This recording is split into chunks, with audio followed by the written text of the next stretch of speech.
Bonjour à tous.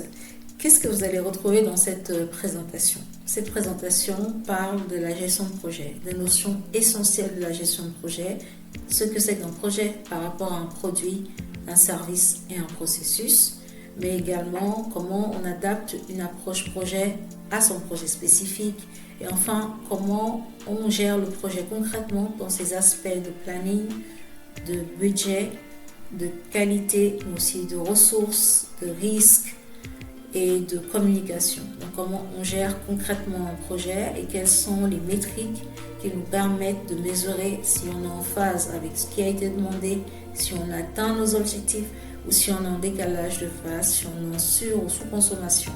C'est tout cela que vous allez apprendre dans cette formation, dans ce training. Je vous retrouve très bientôt. En guise d'introduction à la gestion de projet informatique, nous allons parler de trois choses. La première chose, c'est l'idée. L'idée qui naît dans l'esprit des personnes et qu'il faut mettre en œuvre, qu'il faut réaliser. Donc un projet est le résultat d'une idée qui a été implémentée. Ensuite, nous allons parler du fait que le projet permet de passer une organisation, une structure d'un état A à un état B. C'est une série d'activités temporaires itératives, des itérations qui permettent de passer d'un état A à un état B en employant des ressources matérielles, des ressources humaines dans un délai déterminé et pour un objectif ou plusieurs objectifs qui sont fixés. Mais un projet permet également de transformer une organisation puisque derrière un projet, on peut avoir la mise en place d'un service, la reconfiguration d'un processus ou alors l'amélioration d'un produit. Alors, pourquoi apprendre à gérer des projets? Tout simplement parce que le marché du projet, et en particulier le marché du projet informatique, est un énorme marché qui pèse des milliards, des centaines de milliards et qui ne cesse de progresser d'année en année. L'autre raison pour laquelle il faut apprendre à gérer un projet, c'est que si vous êtes impliqué dans les équipes de gestion de projet, vous voulez que votre projet réussisse. Et la formation à la gestion des projets est un des facteurs clés qui vous permettra de réussir vos projets. Ensuite, pourquoi apprendre à gérer des projets? L'une des raisons, ce serait optimiser les coûts.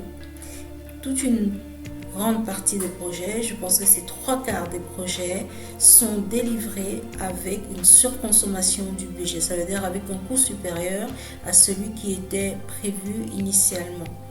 L'autre facteur qui devrait nous inciter à apprendre la gestion des projets, c'est le risque. Quand vous implémentez un projet, cela constitue un risque pour l'organisation en cas d'échec. Et donc, apprendre à gérer un projet permet aussi de contrôler le risque. Alors, d'autres raisons peuvent nous amener à apprendre à gérer le projet, mais voilà les principales. Une raison finale aussi qui est intéressante dans le cadre de la gestion de projet, c'est atteindre ses objectifs dans les délais impartis.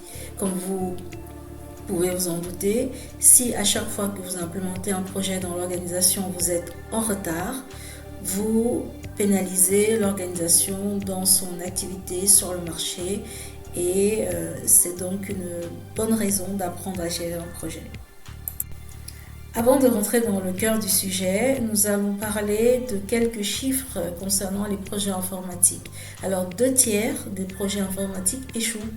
C'est un chiffre assez impressionnant et qu'on soit en agile ou qu'on soit en cycle V, on a un taux d'échec assez élevé. Donc, par exemple, en agile, on a 1/3 des projets qui échouent et en cycle V, on a un projet sur 2 qui échoue. Alors, les raisons de l'échec, souvent, sont le changement de priorité dans l'organisation et c'est tout à fait compréhensible. Si vous commencez un projet qui était prioritaire et que soudainement il n'est plus prioritaire, vous avez moins de ressources et moins de capacités pour l'implémenter.